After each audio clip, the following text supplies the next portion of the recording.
Back in May of 2010, my best friend, Andy, and I wanted to make a video game that we thought was going to change virtual reality gaming and the horror genre forever. We were both out of the university, me with a degree in computer programming and him with digital art design. Both of us were avid gamers. I think we played a bit of just about everything. Racing, JRPGs, MMOs, sports, you name it. We wanted to make a game unlike anything you could get coming from overseas. You could call it an ambitious goal for a couple of aspiring indie gamers, but both of us were ambitious guys. Andy was a big fan of horror and was actually the first to come up with the idea. We had heard of the four-dimensional theaters that were being introduced in places like Korea and London, where you weren't just watching a movie, but feeling it and smelling it. If the movie was set in a pine forest, there were triggers that would release the scent of pine to the audience. Likewise, if the characters were standing on the windy deck of a ship, fans would start blowing to mimic the conditions of the movie in the theater. All of it was to create a more realistic, interactive experience for the viewer, and we thought it would be awesome to try to implement that with a 4D game. Obviously, we didn't have the manpower to make an entire game by ourselves. We were in a lot of debt because of school and wouldn't have been able to afford the virtual reality hardware in our wildest dreams. And we had no idea how to develop the technology needed to create the 4D gaming experience. Throughout the following summer, we networked like crazy, pitching our ideas to different developers, both indie and big time. There was interest, but the 4D concept was still very much in development, and no one was sure they wanted to invest time and resources in it without the assurance that it was going to hit off. I won't bore you with the details of how it happened, but we finally hit a breakthrough in September when an independent company called Systelien contacted us after our attempts to pitch the idea to them. They thought it had potential and were interested in onboarding us as writers and programmers. The company itself would take the rights for the game, of course, and there would be a team that would make the final decisions during all stages of development. It was still more than we could have ever hoped for. There was a team of 150 people, a third of who were hardware developers. The controller was built into a padded inclined chair, with a minimalist headset that fits around the player's eyes and ears. The joystick and buttons could be swapped on the arms to accommodate if the player was left-handed or right-handed. Really high-tech, right? Where the money was really sunk was in the environmental simulators and the sensors and nodes that would be attached to the player's body to monitor their physical status. Like I said, the game was meant to be a horror game. We settled on the story of an unnamed character going into a haunted mansion to get rid of evil spirits and getting stalked by a demon. The most cliched plot and setting you could think of, but that was what we were going for. We wanted something that would easily be associated with fear. The idea was that the demon fed off fear and would find you more easily if you were afraid. First, it would scare and drive the character crazy, and then it would kill him or her. The monitors attached to the player analyzed the physical signs that the player was afraid: rapid heartbeat, dilated pupils, harsh breathing, clammy or sweaty skin, etc., and use that information to determine how aggressively the demon would act. You could think of it as a social experiment. You could see how well a person would stay calm under pressure. Theoretically, a completely calm person could make it through the entire game without much danger, but the scares and the atmosphere wouldn't let you go through the first level without making you anxious. The real fun started once the demon came after you. We wanted to keep it subtle. No jump scares. That was cheating the player out of the experience. If you think about it, people with real paranormal experiences never report a demon breaking through a glass window and going for your throat. They report brushes against the skin, whispering in the ears, and a loud sound in the distance. Even tingling or electrical sensations. Those were the kinds of things we recreated. We programmed the system to deliver these audio and sensory cues when the player reached a certain level of anxiety. The more scared you were, the more scares you received. At the beginning of the game, you might hear heavy breathing or footsteps behind you. You might even feel cold spots as you navigated the mansion. As you progressed and became tenser, you might feel a grip on your arm, from a blood pressure-like cushion on the chair that tightened around the muscle, or a hiss directly in your ear along with the feeling of breath. It was elaborate and it took forever to produce, but when they hooked you in, it was amazing. I had the privilege of being one to test it as it was being produced. They put me in the chair, turned off all the lights, and would play the game through the headset as well as project the images you were seeing onto a wall so that the team would see it too. The graphics were realistic. They got the rooms of the mansion down to the last detail. About a year and a half after the sensors were developed and implemented into the system, we started looking for beta testers. We started advertising in magazines and message boards for people to come in blind and play the game, giving any criticism or reporting any glitches they experienced. The majority of the feedback we received was positive, and after several revisions, we could safely say that we had a successful project. Of particular note were the reports from the beta testers in which they claimed to get the feeling that someone was in the room with them, or that they were getting tingling or hot or cold sensations in parts of their bodies where the nodes were not attached. The room where the chair and the interface were located was kept clear, aside from the player, as often as possible. The team was separated from the room by a one-way mirror. We would have been able to see if anyone was in the room apart from the player, and in 9 out of 10 cases when this was reported, there was no one. The other 1/10 were when a technician was coming in to check the interface. There were times when we would disable and re-enable certain audio and sensory simulations to further test which ones gave more stimuli than others. During one playthrough, the player might have the cold spots, and then during the next, those would be disabled. We never told the players which ones were activated and which were not. The strangest cases were when someone playing the game for the first time would report a cue when it was clearly disabled. In one particular case, a middle-aged woman reported her hair being tugged gently. I can tell you right now, that had not been programmed into the game at that point in time. It was an odd occurrence, but one that could have easily been chalked up to the imagination. Actually, we assumed that most of the cases like this were due to the power of suggestion.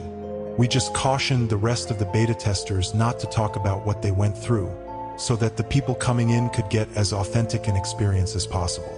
As tends to happen in these situations, people started spreading rumors.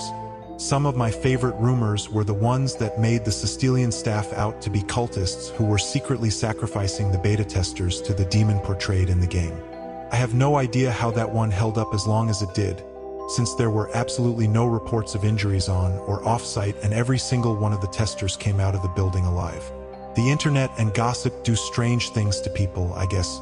However, rumors like that were starting to give Systelien a bad reputation. We decided it was time to bring in the media to defeat some of these rumors.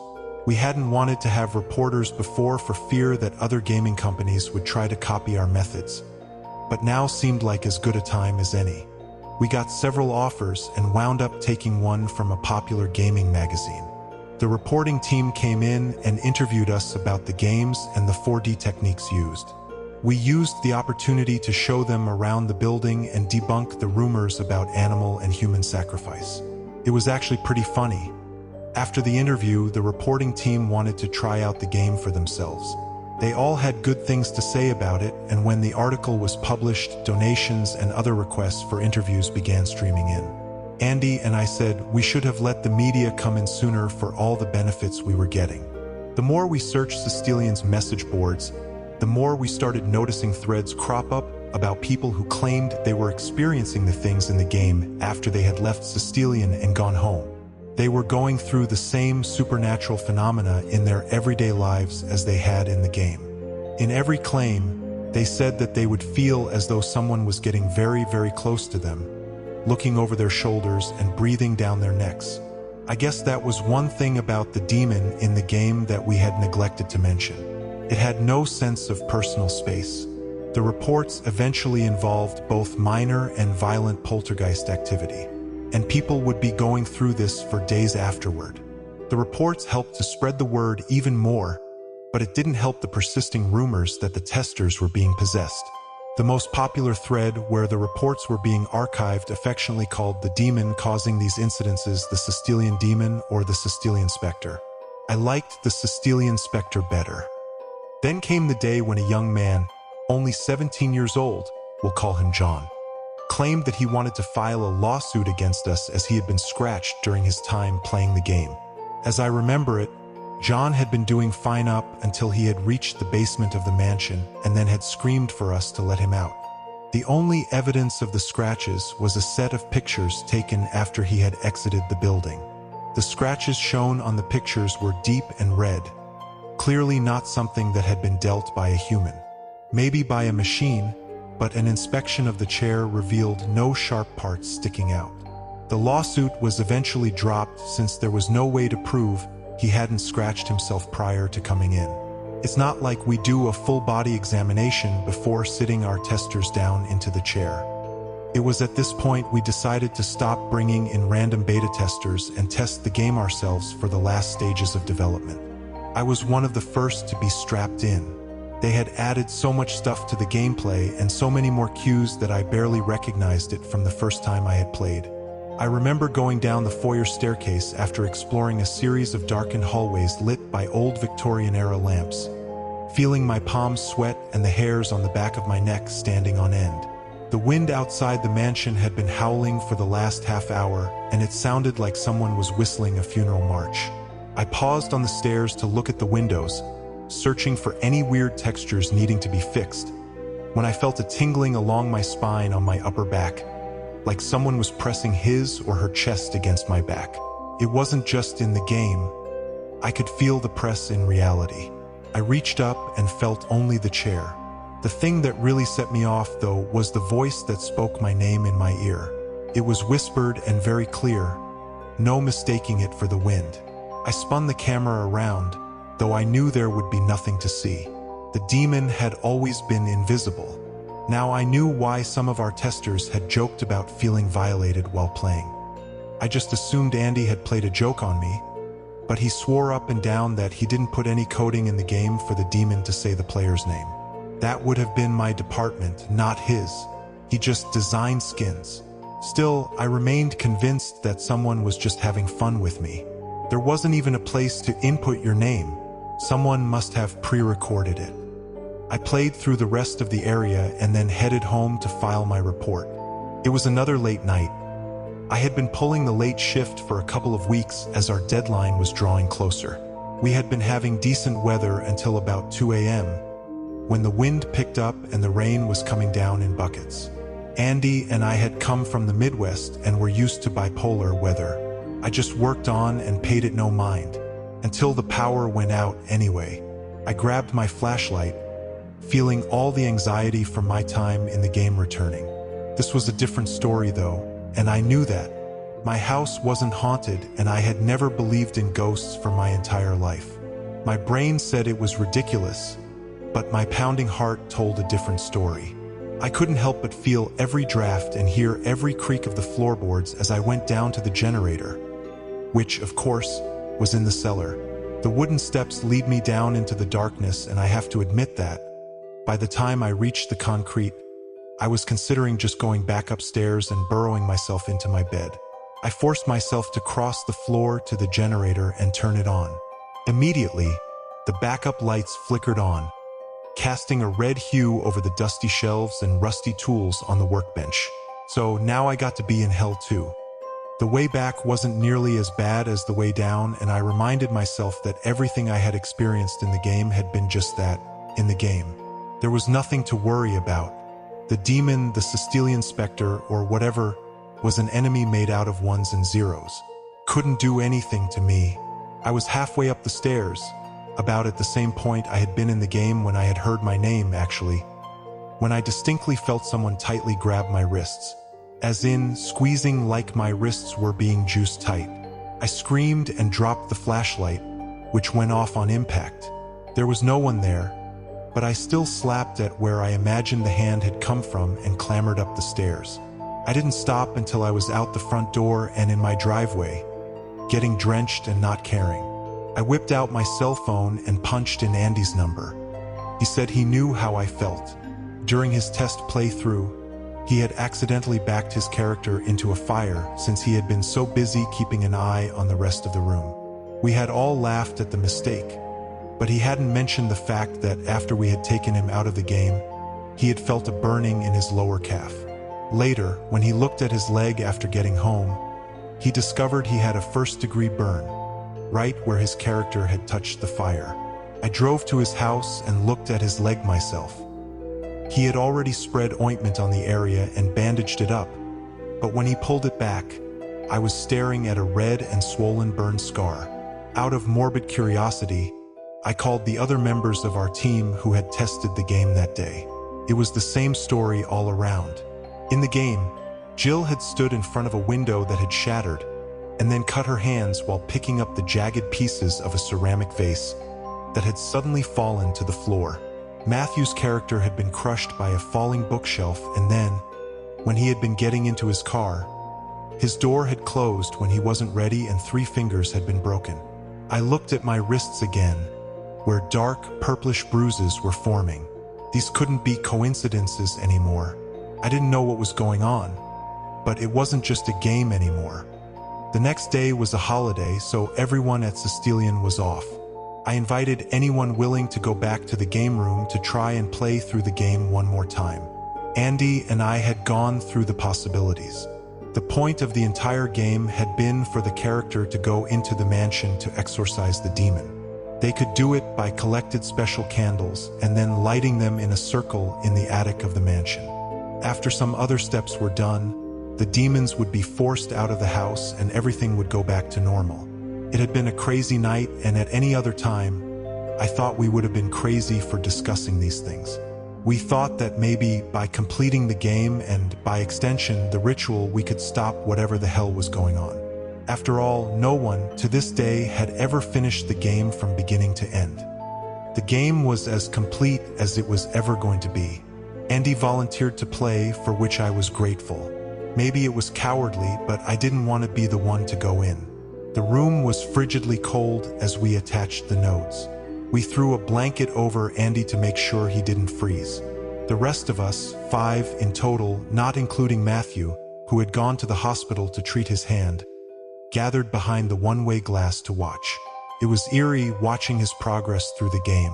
I knew all of those corridors so well, having labored over their game files for months. Yet now everything looked new, now that I was sure that I knew what the game was capable of. I watched Andy's heart rate rise and fall on my monitor. His skin temperature analyzers went haywire as he rounded every corner. As was supposed to happen, he felt the demon close in when his fear spiked. But this time around, its interactions were low-key, almost subdued. I fought against my suspicion that it was just biding its time. The demon was made of ones and zeros. Numbers can't hurt anyone. I thought this even as I rubbed my bruised wrists. It took 4 hours for Andy to make it all the way through. He didn't even take a bathroom break. He just wanted to get this done as much as we did. He crept through the halls, doing his best to keep calm despite the advances of the demon. He collected the 6 candles needed for the ritual and made his way up to the attic. Then, things started happening that were definitely not in the programming. The paintings and potted plants in the game began shaking and flying off the walls, clearly aimed for his character. In the safety of the monitoring room, 2 filing cabinets overturned before sliding across the floor and knocking down 2 staff members. Wires attached to the wall disconnected and sprayed sparks around the room.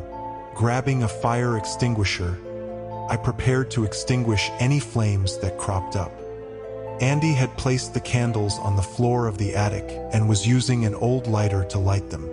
He was able to get the 4th candle lit before he suddenly bucked in his chair, screaming for us to stop the game. When we rushed in, I saw his hands flailing, as though he was trying to tear off the nodes and sensors glued to his body. Maybe that was part of it, but when I got a closer look, I realized he was fighting with something invisible that was holding him down on the chair. His shirt and face had been slashed and blood dribbled from the wounds. I was afraid I was going to break his arm since I was pulling so hard to get him off the chair. Finally, we got him free and out of the room, slamming the door behind us. Andy's character had already died, and the game over screen mocked us as we scrambled to call an ambulance. I didn't sleep for the rest of the day and the following night as I waited in the hospital. Andy's wounds were worse than we thought. There was a massive amount of internal bleeding that we hadn't known about. The doctors tried to stem the blood loss with transfusions, but their efforts were for nothing. Andy passed away early in the morning. A week later, I saw a news special about the death and its connection to the game and Systelien. I couldn't blame whoever had blabbed. The police blamed Andy's death on the system malfunctioning, as though they could explain the scratches and the internal trauma. Our supervisors didn't care. They ordered the project to be shut down, and I was grateful. I never wanted to see that game again. The only way I was ever going back to the Systelien building was if that room was demolished and the chair dismantled. Though, to be honest, I wouldn't have been surprised if anyone who tried to take it apart was attacked as well. I left the company when the announcement was made that the game would be discontinued. People on the forums expressed everything from disappointment to relief. The game was over. For weeks, I couldn't stop glancing over my shoulder. I moved away from the town and the memories I had of Andy. My coworkers held a farewell party for me, despite the fact that they probably had the right to blame me for everything. They said that I had helped make a game that would never be forgotten by anyone who played it. That was all well and good, but I was desperate to forget and spent the rest of my life trying to do so. I was always keeping two eyes on the shadows and jumping at every little creak. There was this little fear that I would hear my name whispered in my ear again, which would mean that whatever I had created had followed me, and I never wanted to think about that possibility. The only thing I could do was try to sleep and ignore the times when I felt an invisible, clammy hand stroke my face. Did that story send chills down your spine? Follow us for more terrifying tales. Leave a like if it made you check under your bed, and subscribe to Scarecast for a never-ending journey into the world of nightmares. Thank you for watching.